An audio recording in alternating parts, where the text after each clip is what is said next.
Welcome to the water break on An American Game. Tom and I are going to hydrate, do a little housekeeping, and then share a bonus story about someone who's become a recurring character on the show. First, the housekeeping. Our second episode was about the AFA Cup, the oldest trophy in American sports, which had found its way into the possession of the Saragusa family. Phil Saragusa had found the 140-year-old trophy in a Texas flea market, and when he passed in 2022, it was inherited by his son, Phil Jr. As part of my work researching and tracking down the trophy for my book, I connected with Phil Jr. and I connected him to the FIFA Museum folks. And last week I got a text from him that the trophy is on its way to Miami to be in an exhibition that FIFA is putting together for the 2026 World Cup. Either that or Phil Jr. was robbed, and this is going to be the start of your next Find the Trophy adventure. Either way, exciting update. Another quick bit of housekeeping. In our episode on the Mundialito, I wrote in the notes that all the players had gotten a free pair of cleats. Technically, it was sneakers, and that's been bugging me.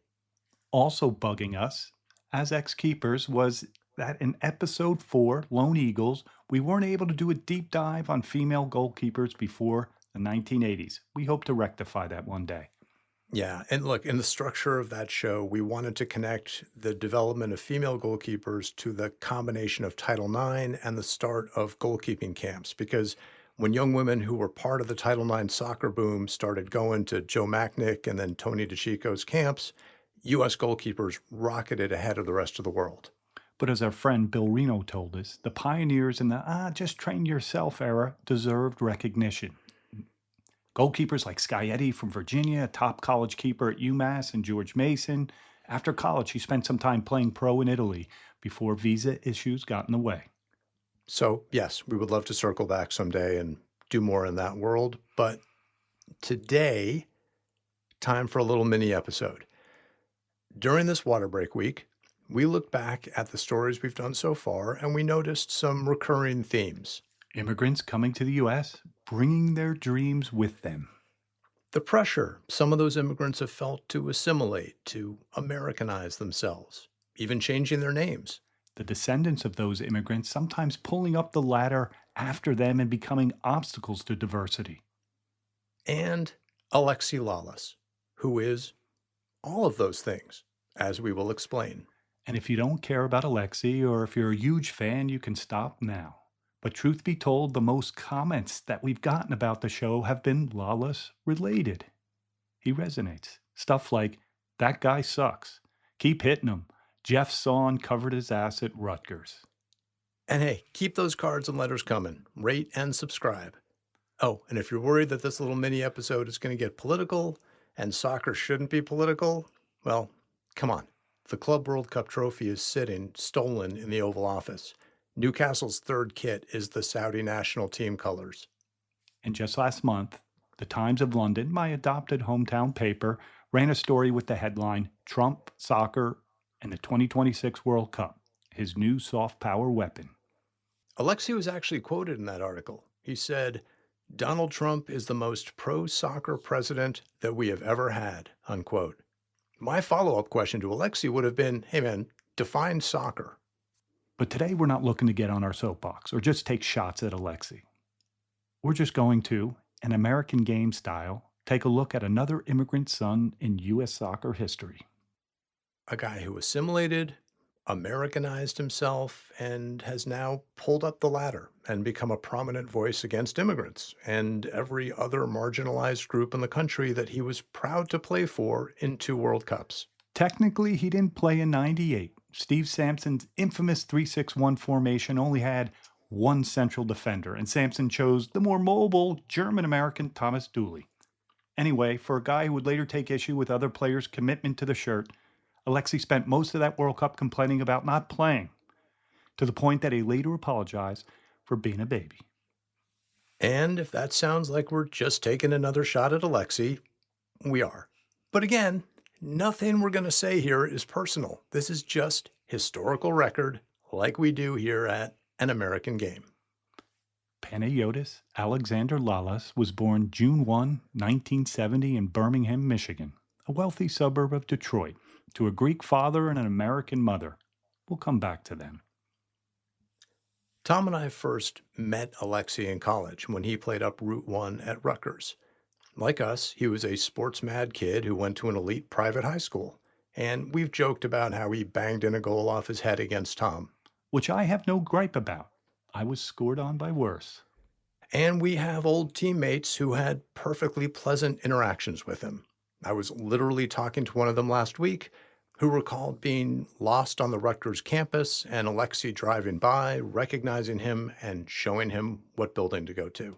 Not all heroes wear capes, but they did have goatees. That's right. Even back then, as the rest of the country would soon discover, Alexei was a guy who was very aware of his personal brand. By the time the 1994 World Cup was happening, he was the defender with the long red hair and goatee, the jock who was also a grunge rocker, the spin doctor in shin guards. Not everybody's going to get that reference, but that's okay.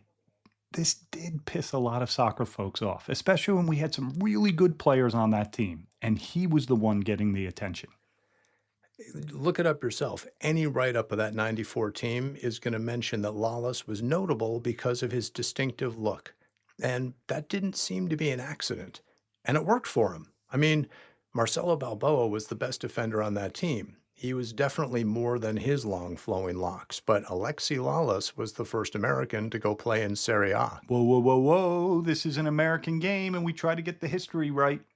He was not the first American to play in Serie A. Technically, he was the first United States national team player to suit up for a Serie A team. We'll give him that.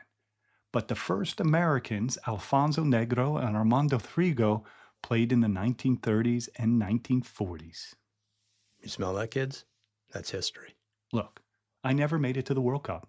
Alexei was obviously a very good soccer player, top college player, but the FIFA Museum features a bunch of U.S. women and only one gentleman, Alexei, doing that silly star jump. After we beat Colombia in the Rose Bowl, all our players were draped in the U.S. flag. Why did Alexei get the attention?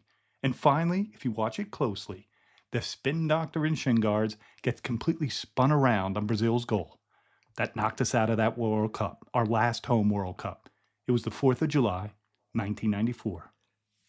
So let's say that Alexei maximized his personal brand to take his soccer career beyond his talent. And look, there is nothing wrong with that. No, and it's a very American thing, this idea of reinvention. Historically, this is part of the reason why so many people want to come to our country. They could change their name, their look, their story. Jay Gatsby with a happier ending. No spoilers on the 100-year-old book. But back to Alexei. When he had to show exceptional talent beyond the image, beyond the Alexei Lawless experience, he stumbled. I love the Alexei Lawless experience. This is a real thing, right? This is an MLS poster put out after he comes back from Serie A and playing for the New England Revolution. At the Carney Scots Club, they had it up on the wall and they threw darts at it. So what did Alexei do when he came back outside of soccer? Well, there was music, for example. Alexei used his soccer fame to try to launch a recording career. But again, without getting personal, it's likely that you've never heard a song from any of his 4 solo albums. Ginger. And if that sounds, Ginger was one of them. And if that sounds mean, keep in mind that he has a pretty big platform and he actually released 8 solo albums. Right. Stop picking on Big Red. I love gingers. I love red hair. Or take management. After his playing career, he moved into MLS front offices. He was the GM of the San Jose Earthquakes, the Metro Stars, and the Galaxy. And in jobs where results can be quantified, where personal brand only gets you in the door, it went pretty much like his music career. One U.S. soccer legend said of his GM work, Alexei is a clown. But hey, some players are peacocks, the music business is hard, and so is team management. And I don't know if we could have done any better at any of those 3 things. Yeah, I have heard you sing. Yes. So Alexei pivoted to being a pundit, spending 6 years at ESPN and doing fine. Pundit is a good job for someone who loves to share opinions, where it's better to be noisy and wrong than quiet and right. Yeah, and I thought he was pretty refreshing at the start, and he said some controversial things, which was good. We're a soccer nation now, right? But He said last year, "We will win a men's World Cup in the future, whether it's 2026 or the next one. It's going to happen."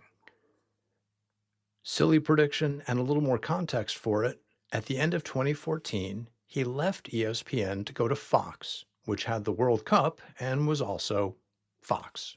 And Kirk, you know I keep files on players and teams and eras. I have one on Alexi Lalas, and it's a few sheets of paper in it, but from 10 or 15 years ago, I've misplaced it. It's an interview, and I looked for it, I couldn't find it. And it talks about the World Cup making Alexi, and he's inventing and reinventing himself. I thought it was really interesting for a soccer character like him. So he is a product of the World Cup. It made him. He goes on the record saying that. So, working at Fox, being part of covering more World Cups, was a chance to remake himself.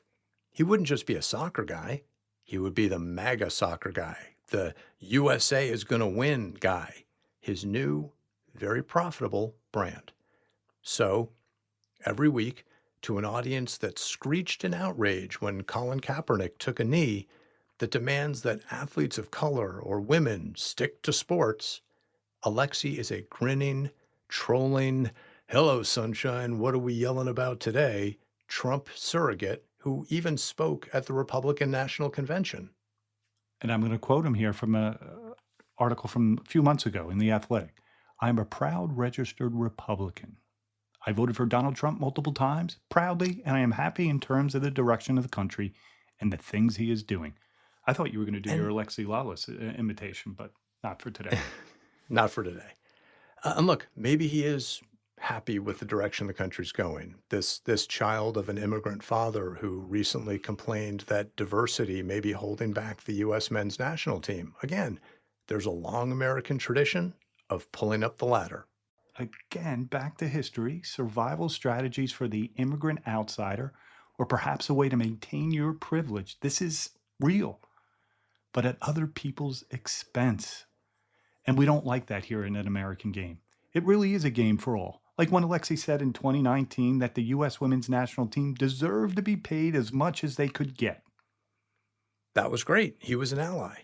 But when they drew 0-0 with Portugal in the group stage of the 2023 World Cup, he sat behind his desk at Fox and asked if the money and fame the women had earned over the years had made them less committed to playing hard and winning games. He got a lot of pushback for that, including from Midge Purse, who was spot on when she said that Alexi was belittling women's sports. I'm going to quote her. She said, "That we are not capable of being a big business and also performing is a horrible thing to say." End quote. The same wouldn't have been said about men. When the U.S. women got knocked out of that World Cup in the round of 16, Alexi gloated. He posted, quote, "This USWNT is polarizing. Politics, causes, stances, and behavior have made this team unlikable to a portion of America," unquote. This is the same guy who rode to the stadium for last July's U.S.-Mexico Gold Cup final in Houston on a horse, wearing a red tie and a cowboy hat and waving a big U.S. flag. Some people are allowed to be polarizing and some people are not. And Alexi decides. Yep, like Alexi will absolutely support the women's national team as long as they do and say what he wants. Look, Kirk and I are both descendants of immigrants who came here with nothing but dreams and made lives for themselves and for their families. So is Alexi.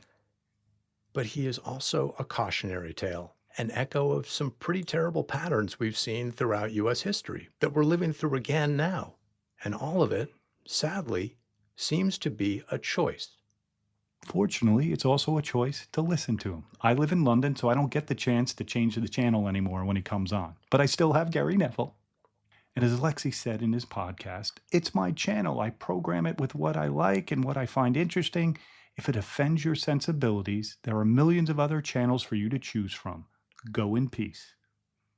Okay, maybe he's got something there. Anyway, that's why Lawless is a recurring character and occasional punching bag on the show. And that's the whistle. Time to get back on the field next week for episode 6 of An American Game.